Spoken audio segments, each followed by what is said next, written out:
Oh, hey, it works. Well, you know. Yeah, voila. Hey, how That's you a doing lot. today? There we go. That's a lot better. Mm. What's up, my man? You all Can right? you hear me good? Yeah. Are you? Just see here. Are we good this way? Yeah, that's good. All right. Let me see. Let me just kind of put that right. All right. So what's up, my man? How you been? I've been good. I'm doing wrestling this year in school. Good for you, man. Mm. Good for you. What have you been up to? Anything new? The same old shit, man. Just my documentary. I'm going to Saudi Arabia Monday, and been staying busy, man. So same old stuff. What are you going to Saudi Arabia for? I'm working with Devin Haney and Abdullah Mason next the following Saturday. Yeah, I So like to do a Mason. He's top of a line of a fighter.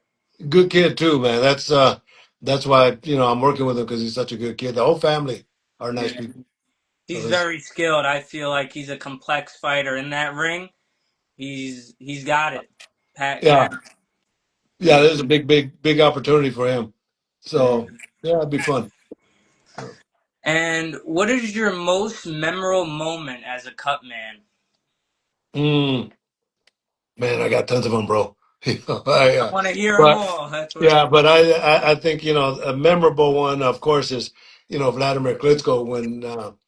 Uh, I talked to him in the dressing room, and on his last fight with Anthony Joshua, I told him, I'm gonna take care of you like you're my son, and he says, you could call me son. That's pretty memorable. But I got tons. It's more if you ask me about a fighter, I'll tell you a story, that type of thing.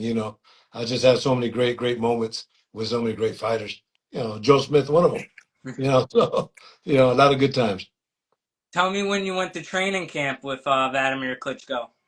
I never did. I got the best job in the world, bro. I just show up like a week before the fights and do my work and go home. So I got the best job in the world. Some guys, I mean, I've been up to camps, the 6 and 8 weeks, and they're no fun because it's all business, right? But being a cut man, all I got to do is show up the week of the fight. And what is the most important lesson you have learned overall in life? Is to treat people with respect, 100%. To always give back and try to educate. It's always been my motto, and treat people with respect. So that's the main thing. And how does it feel to know that your work helps the fighter go that one more round in the fight? Uh, it makes me feel good. It makes me feel great, actually.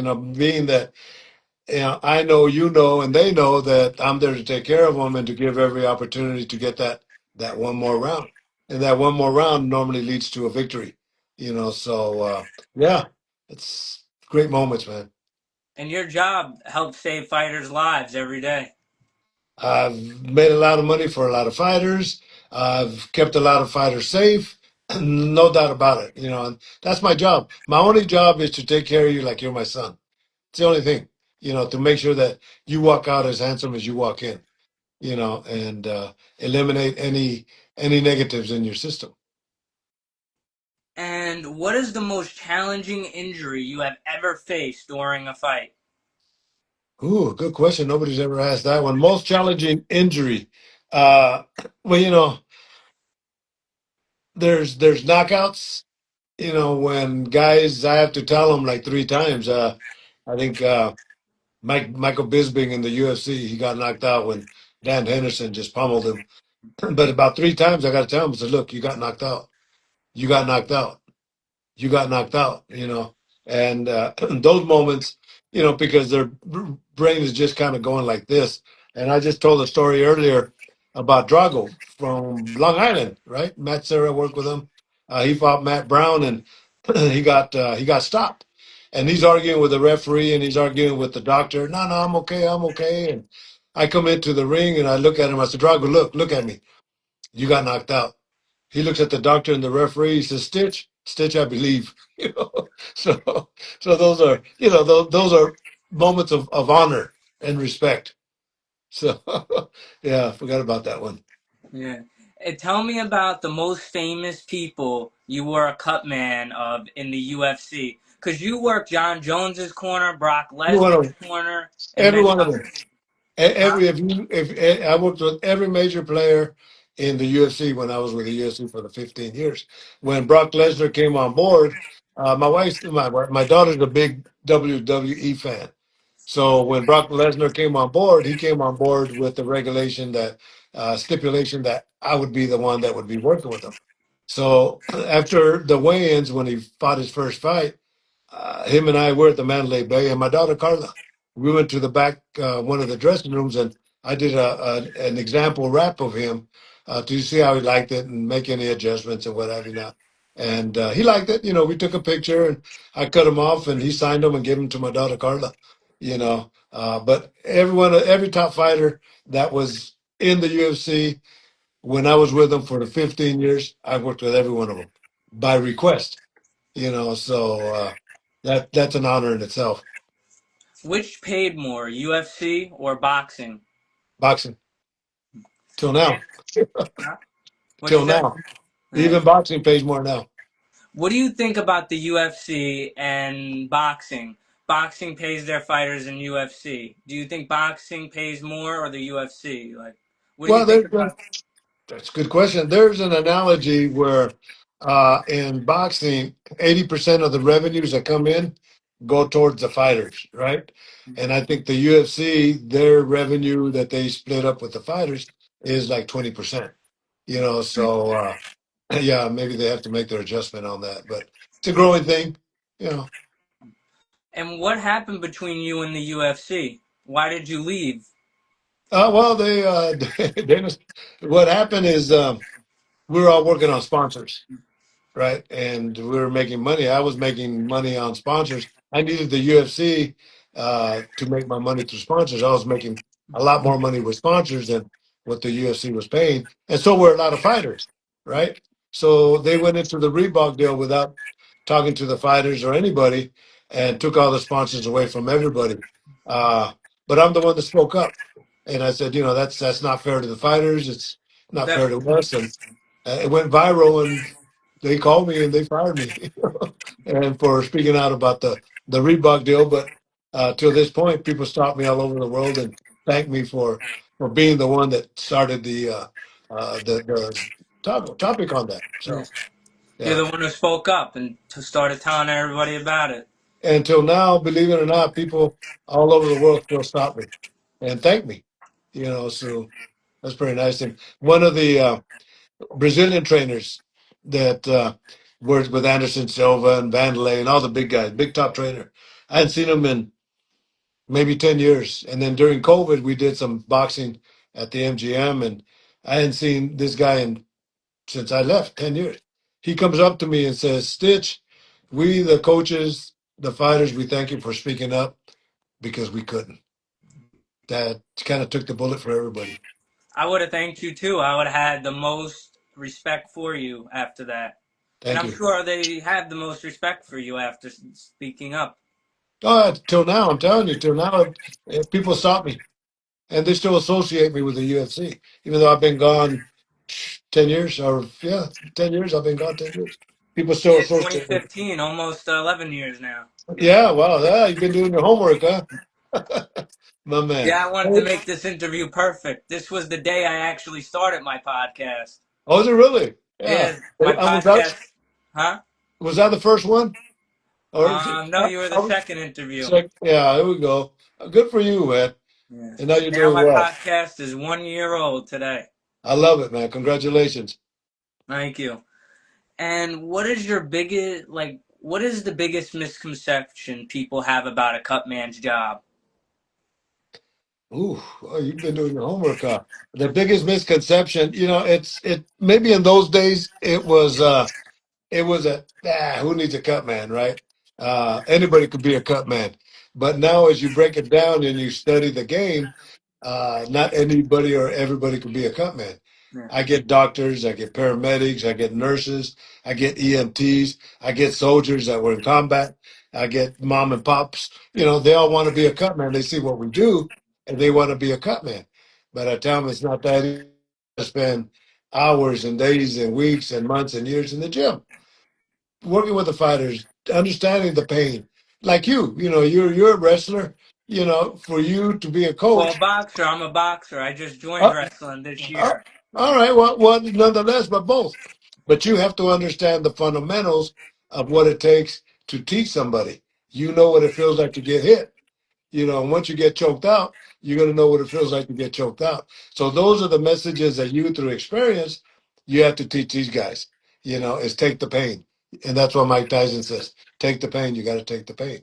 Yeah, of course, you come from a boxing royalty family, so you're supposed to box. I'm good at it too. I would expect nothing less, and I think I told you last time when you turn pro, give me a call, man. I want you working my corner for my pro Yep, debut. I'll work it. I'd be glad to. And my next question is, what is your primary goal when a fighter comes back to the corner with a severe cut and you have about 50 seconds to prioritize all your time to that one cut? How do you do it? Well, you prepare everything in advance. I always prepare for worst case scenarios. So I'm expecting bad calls, bad cuts. I'm expecting them. If they don't happen, great. If they happen, I'm prepared. But, and another good question, I like that. In the dressing room, if I'm working with you and your team, I'm going to explain to you what my job is. I'm going to explain to you that this is the position I want to be in on the right side of the ring, on the outside. And, if something happens where you get cut on the opposite side, then me and the coach trade. But getting there and minimizing seconds and taking advantage of the seconds that are available to you. Like you said, you only have 50 seconds, but you got to know what tools to use and when to use them. And all that comes through practice and experience. A good question. Yeah, because once the bell rings, it takes the fighter about 5 to 10 seconds to get back to his corner. Then with that cut, he'll only have 50 seconds. Yeah, and there's a lot of times. Let's say, you get cut and you're in the opposite side of the corner and the bell rings. I'll run up to you and I'll get you and I'll keep pressure on you and I'll walk you back to the corner and sit you down. So I've just eliminated, 3, 4 seconds, 5 seconds. You got to maximize the time that's available to you because keep in mind the adrenaline chloride 1000, the mixture that we use on the swabs and in the cut, it's a vessel constrictor. So you got to give it time to absorb into the vessels, and and then when you're closing it, you got to give it time for it to. So you have to maximize those seconds. Okay. And if you could go back in time right now to your younger self, what is one thing you would say to him? Well, if I was younger, of course, I would say I should have stayed playing baseball at Merced College. I couldn't afford to go to school, so I joined the military. But nonetheless, joining the military and sending me to Thailand got me to where I'm at now. But if I had a chance to kind of turn the clock back, I would have concentrated a little bit more on baseball, knowing now what I do as a mature adult. And so that's like you boxing. You're at the young stage of your career, but what you learn down the road 5 years from now, it's going to benefit you on what you started off with. Yeah, and boxing teaches a lot of discipline. So Yeah. 100% discipline. 100%. Mike Tyson, I think I mentioned it to you before when I interviewed him before he Are had you his just tattoo. disconnected there? Are you just disconnected there for a second? Are you there? Because I haven't touched it. Yeah, I hear you now. I want to hear the story. All right. So Mike Tyson, I asked Mike, I said, every fighter has that one little thing that nobody had. What's that one little thing? And very simply, he says, take the pain. You got to take the pain. And as I thought about it, he said he's right because you take a pain in training, you take a pain in your fights, you take a pain with your family, you take a pain financially, and then you take a pain, hopefully not down the road with dementia pugilistica. So it's a hurt business. The bottom line of a fighter is to render his opponent unconscious. The best victory is a knockout, but that's what creates long term damage. And you know the 1 day and an hour before reminder thing? I learned that from you. I use that with everybody now for my interviews. And I learned 100%, it from you. 100%. Communications is number one. Number one. If you want to be good at what you do, stay in communications. and it's funny because it just you communicate and reminded me because I had a 10:30 appointment or interview earlier today, and I said, oh shoot, now I got yours. But communications is number one. And what? Oh, that's really all the questions I have. It seems. All That's right. it. That Well, was tell a me about fast the movie. interview. We got through them right away. You have All any right, now, stories you want to add? let me interview you. All right. So, why'd you get into wrestling if you're a boxer? I just wanted to try something new and see how it is. Cause I did wrestle when I was littler, so I just wanted to get back into it and see what I got. I love that. But you know, it's funny because Terrence Crawford beat Canelo, right? Yeah. And the thing with Terrence Crawford, because I don't give a lot of opinions because I like everybody, right? But I said somebody that has a wrestling experience, like Jake Paul, all right, they have wrestling experience. They know how to tie somebody up and how to put pressure on them, right? And those are some of the benefits of wrestling, and plus your balance points. You know, so wish you luck on that, man. And like I say, when you turn pro, give me a call, man. I definitely will be giving that call. All Yeah. right. Terrence Crawford is a good fighter. Most people underestimated him for the Canelo fight, but I always told everybody, I was like, Terrence Crawford is strong. You don't understand. He's a really strong dude. He can beat Canelo. And that's because of the wrestling. See, in wrestling, everything is position, right? Everything is angles and balance. Everything is balance. But you know, the thing with Terrence Crawford, the thing that he lacked is marketing. And as you go up in your career, you market yourself so people understand who you are and why you're there. And you know, Terrence is a great, great guy. We did the Creed 3 movie together, right? But on the aspect, if him and I were to walk in the airport together, they'd probably recognize me more than they would him, at least before the Canelo fight. You know, but marketing is extremely important for everybody. That's how They you will make it. recognize you more because you're the legend. Yeah, well, thanks for that, man. I appreciate you. Yeah, you were in like all the Creed movies and I think one Rocky movie, right? Or all of them. Yeah, one Rocky movie, seven movies altogether. So, you know, just being at the right place at the right time because I'm not an actor, but They I don't have mind being in another the movie. they have another one coming up, right? It's where I quote, I play Rocky, that's the new movie. And I haven't seen, they have a huh? I haven't seen that. Yeah, they have a guy playing Rocky. It's not out yet. They say they're making it. I was All right. wondering, are you gonna be the cut man? I don't know. I know they're Nah. working on Creed 4, I I think. gotta contact you. Yeah, yeah, yeah. Tell Well, me who about knows? Creed. Really, man. Yeah. Yeah. Tell me Uh, about Creed 4. yeah, well, I don't know about it, but, you know, I know they're working on it, and I haven't heard anything, so we'll see what happens, you know. But normally in the last three, it was like March and April that we started filming our part for the boxing parts, you know. So hopefully, you know, the next time we talk, I'll have some Creed 4 information for you. Tell me about the production behind Creed 1, Creed 2, Creed 3. Top of the line, you know, everything is top of the line, and Irvin Winkler, the one that you know is the producer for the Rocky movies and all that, but authenticity, best probably the best boxing movies out there. But you know, it's funny because Ryan Coogler on the first one, the director, he wrote and directed Creed, and Michael B. Jordan. I told them both. I said, look, if I see something that's not realistic, I'm going to bring it up to your attention because you're representing my sport. And Yeah. they, with open arms, they said, please, Stitch, please, please. So I help them out on authenticity. And it's funny because I did an interview with GQ magazine a video, and we talked about fights, other fights besides the ones I was in, and critique them. And when you look at the movie Southpaw, uh, uh, Forrest Whitaker is the coach and the cut man, but the fighter gets cut here, and when he's applying the medicine, he's applying it up here. So I caught that. You know, normal people won't catch that, but I did. You know, I said, well, Yeah, I look, didn't catch it. Now I gotta rewatch the movie now. yeah, yeah. He has it up there, and he missed the cut completely. You know, but little things like that, and I think there was another movie in Raging Bull where the guy had the Vaseline. And, you know, you get all that prepared. You know, Yeah, it's before gotta be real. it has to be real, man. So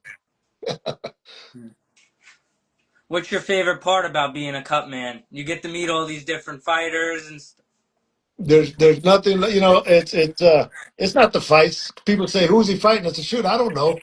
I just it's not the fights anymore. It's the characters. It's the people, the stories, the friendships that go on in the dressing room, behind the walls of the ring.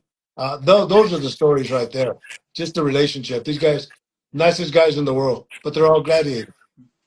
Who's your favorite fighter? It's like saying I like you better than Joe. I can't. I got too many of them. They're all my children, bro. You know, so I can't pick one. My favorite fighter is Mickey Ward. I like Mickey. I Yeah. actually have his jacket on my chair right now, if you can see Oh it. yeah. I'll We hold did. it up Oh, you sure right here. did. Yeah, you sure did. We when we did Play to the Bone, we filmed in Lowell, Massachusetts, and guess who was there? You know, Mickey Mickey Ward. Moore. Yeah, I got to Yeah, meet he him. actually gave me this jacket right Did here. it, did it really? Yeah, I Yeah. met him in 2024, I believe, at Profit.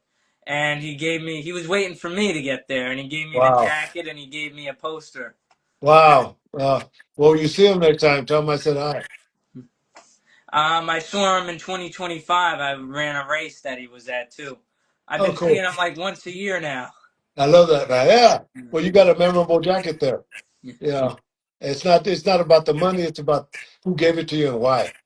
And That's not too the many and not too many people could walk around saying I got Mickey Ward's jacket he gave me. no that he gave me. Yeah. The key word is he gave me. You know, and that's a respect factor. So, all right. Well, let's do it That's all again, I got man. for you. All right. Well, We gotta thanks do for it having me. again. We gotta do it in 2026. Of course, man. Just let me know. Yeah, your Every third time I year. do an interview with you, it's legendary. It's a pleasure, my man. Thank you. You Make sure know, you send it out to everybody you know, all the fight I always, fans. I always do, man. Yeah. Yeah. Keep it up, and then all the best in your career. All right, see you, Stitch. You have All right, my anything you man. want to add, though? No, I think you did a great job. You hit every point. You know, good questions, very good questions. Questions Thanks. I've received in many of the interviews I've done. So, but you're a gladiator. You're a fighter, so you understand what it's like to be in the trenches. You know, and it's important for you to let your listeners understand what you understand. You know, so congratulations, and whatever I could do, anytime to help you out, I'm here. 2026, we'll do it again. All right, man. I'll talk to you then. All right, see you, Stitch. All right, It's God always bless, a my man. pleasure and an honor. All right, thank you, my man. Bye bye. Bye.